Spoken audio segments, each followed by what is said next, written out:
What's up, you bookish people? All good? Great. दोस्तों, सोचो कि एक इंसान जो अपने ज़िंदगी के सारे ऐशो आराम छोड़ के जंगल में जाके रहता है, जहाँ पर ना लाइट है, ना रोड है, ना हॉस्पिटल है, ना ही कोई एंटरटेनमेंट का साधन है, बस चारों ओर पेड़ ही पेड़ है, जानवर है, अंधेरा है। पर अगर उसी अंधेरे में से अगर कोई इंसान चमक कर सामने आ जाए तो उस कहानी को हम कहेंगे आलोकित पथ। आज मैं आपको एक ऐसे डॉक्टर की कहानी बताने जा रहा हूँ जो ऐसी जंगल के घने अंधेरे में जाके एक दिए की तरह चमक उठे हैं। नाम है उनका डॉक्टर प्रकाश आमटे। चलिए शुरू करते हैं। लेकिन शुरू करने से पहले चैनल को सब्सक्राइब करो पहले। हाँ जल्दी करो, मुझे पता है कि आप लोग नहीं करते हो, वीडियो देखते हो लेकिन सब्सक्राइब नहीं करते। ये लाल कलर का बटन नहीं से दबाओ, जल्दी दबाओ, जल्दी दबाओ, फिर मैं शुरू करूँ। दबा दो, जल्दी दबा दिया, घंटी भी दबा देना, ठीक है। डॉक्टर प्रकाश आमटे जी का जन्म एक ऐसे घर में हुआ था जहाँ पर हेल्पिंग अदर्स एक संस्कार था। उनके फादर बाबा आमटे एक बहुत ही रॉयल फैमिली में पैदा हुए थे। उन्हें हंटिंग, रेसलिंग, कार रेसिंग इस सब का काफ़ी शौक़ था। उन्होंने एक लेपर्ड भी पाला हुआ था। फिर आगे जाके महात्मा गांधी जी से इंस्पिरेशन लेकर उन्होंने अपनी रॉयल लाइफस्टाइल का त्याग करके लेप्रेसी पेशेंट्स के लिए काम करना स्टार्ट किया। उनका यही संस्कार उनके बेटे प्रकाश आमटे के खून में भी था। डॉक्टर बनने के बाद हर एक इंसान यही सोचता है कि वो शहर में जाके सेटल हो जाएगा, बड़ा घर, बड़ी गाड़ी लेगा, मज़े की लाइफ। लेकिन डॉक्टर प्रकाश आमटे और उनकी वाइफ डॉक्टर मंदाकिनी आमटे ने सोचा कि वह अपना हॉस्पिटल नहीं बल्कि एक नई होप बनाएंगे जंगल के बीच हेमलकसा में। अब जंगल की लाइफ ना कोई फिल्मी एडवेंचर नहीं थी। यहाँ पर malaria, cerebral malaria, snake bites, scorpion bites, bee attacks, bear attacks, ये सब बहुत ही कॉमन चीज़ थी। रात को अंधेरा इतना होता था कि इंसान को खुद का हाथ भी नहीं दिखता था।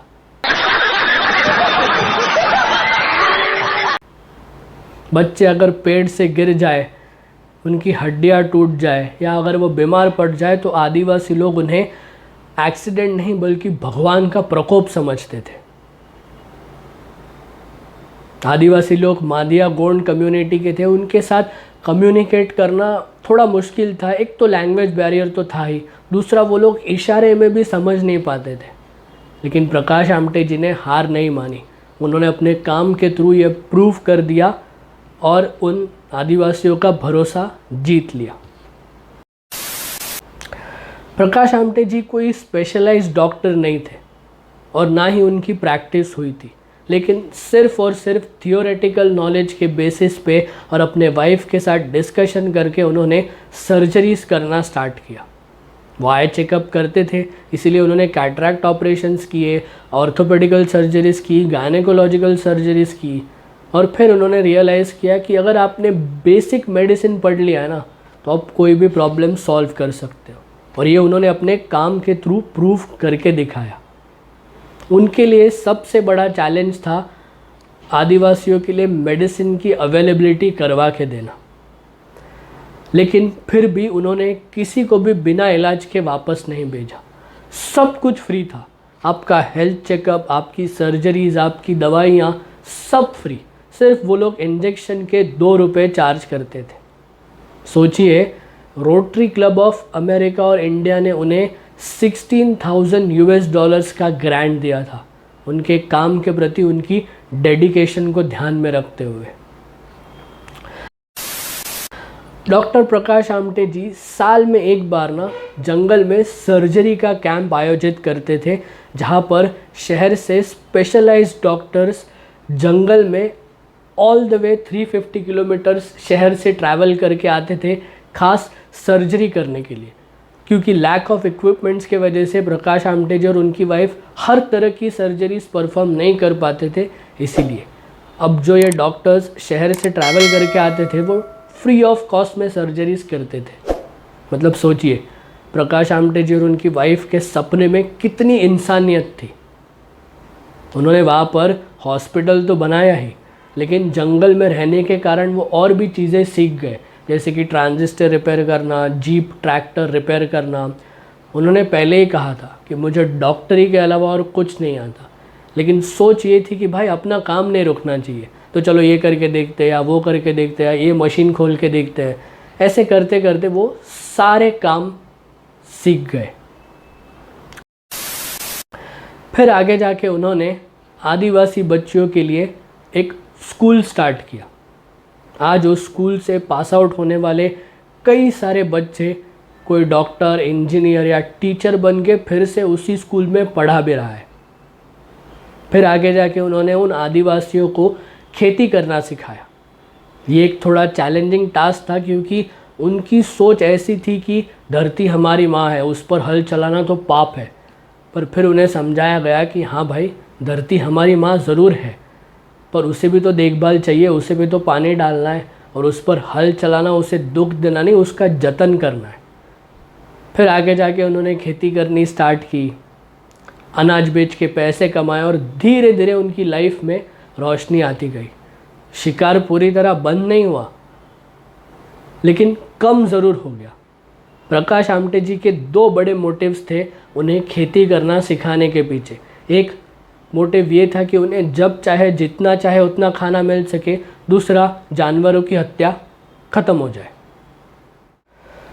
जंगल में जब डॉक्टर प्रकाश आमटे और उनकी वाइफ ने माइग्रेट किया, उनके साथ और भी कुछ कार्यकर्ता थे, लेकिन उन्हें वहाँ भी दोस्त मिले। लेकिन वो दोस्त इंसान नहीं थे, वो जानवर थे।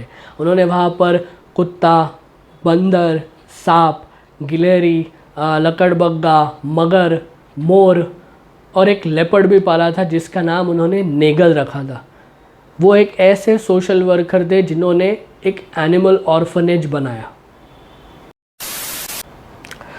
जंगल में जब भी झगड़ा फसाद होता था ना, तो आदिवासी लोग कोर्ट नहीं जा पाते थे। एक तो उनके पास पैसे नहीं थे, दूसरा कोई मोड ऑफ ट्रांसपोर्ट नहीं था, और जंगल से कोर्ट 150 किलोमीटर की दूरी पर था। तो फिर वो अपना मुद्दा लेके प्रकाश आमटे जी के घर आते थे।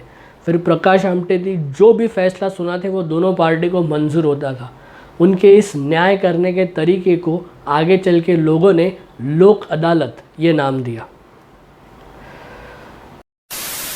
ऐसे ही काम करते करते धीरे धीरे उनका नाम बढ़ते गया, और 1992 में उन्हें प्रसिद्धि मिली। उनके काम के वजह से उन्हें यूएसए और कनाडा भी जाने का मौका मिला, और वो जाकर भी आए। यूएसए में जब वो पहली बार गए थे और उन्होंने अपने काम के बारे में जब बहुत सारे लोगों को बताया, तो पहले ही यूएस ट्रिप में उन्हें $35,000 का डोनेशन मिला था। डोनेशन तो इंडिया में भी काफ़ी लोगों ने दिया, कई सारे लोगों ने गुप्त दान भी दिया। उनमें से एक है बॉलीवुड के एक्टर नाना पाटेकर जी। उन्होंने 30 लाख रुपए का डोनेशन दिया बिना किसी एडवर्टाइजमेंट के।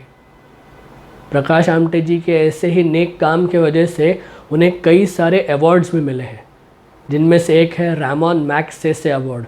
ये एक ऐसा अवार्ड है, ये आपको तभी मिल सकता है जब कोई दूसरा आपका नाम रेकमेंड करे। तो डॉक्टर MS स्वामीनाथन जी ने प्रकाश आमटे जी का नाम रेकमेंड किया था इस अवार्ड के लिए। फिर उन्हें पद्मश्री अवार्ड मिला 2002 में। फिर दिवाली बेन मेहता पुरस्कार, आदिवासी सेवक पुरस्कार, वेनु मेनन जीवन गौरव पुरस्कार और गोदावरी प्रोग्रेस अवार्ड, ऐसे सारे अवार्ड्स उन्हें मिले थे। आगे चल के प्रकाश आमटे जी के बेटे डॉक्टर दिगांत आमटे और उनकी वाइफ डॉक्टर अनगा ने हिमलसा का क्लिनिक अपने कंट्रोल में लिया, और उनके दूसरे बेटे अनिकेत ने पाठशाला की सारी रिस्पॉन्सिबिलिटी खुद के अंडर ले ली।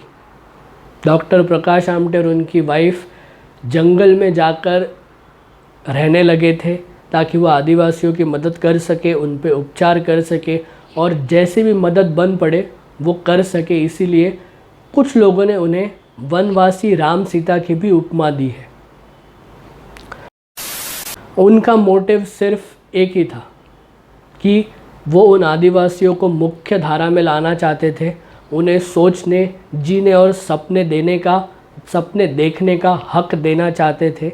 प्रकाश आमटे जी ने उन्हें शोषण मुक्त स्वतंत्र जीवन जीने का एक मौका दिया, उन्हें इंसान होने का एहसास दिलाया। डॉक्टर प्रकाश आमटे कहते हैं कि ज़िंदगी का असली मज़ा लेने के लिए कभी कभी उसे दूसरों के लिए भी जीना पड़ता है। उन्होंने जंगल के अंधेरे में जाके एक ऐसी रोशनी जलाई जिसे आज पूरी दुनिया फॉलो कर रही है। और अगर आपको ऐसे लगता है कि आज भी इंसानियत ज़िंदा है या नहीं है, तो ये बुक इस बात का सबसे बड़ा सबूत है। क्योंकि असली हीरो वो नहीं होता जो स्क्रीन पे जाके चमकता है। असली हीरो वो होता है जो जंगल के अंधेरे में जाके रोशनी जलाता है। So this was it from this book. अगर आप इस चैनल पर नए हो और ऐसे इंटरेस्टिंग वीडियोस को वीक बाय वीक देखना चाहते हो तो प्लीज़ चैनल बुकिश बॉय को ज़रूर सब्सक्राइब करना।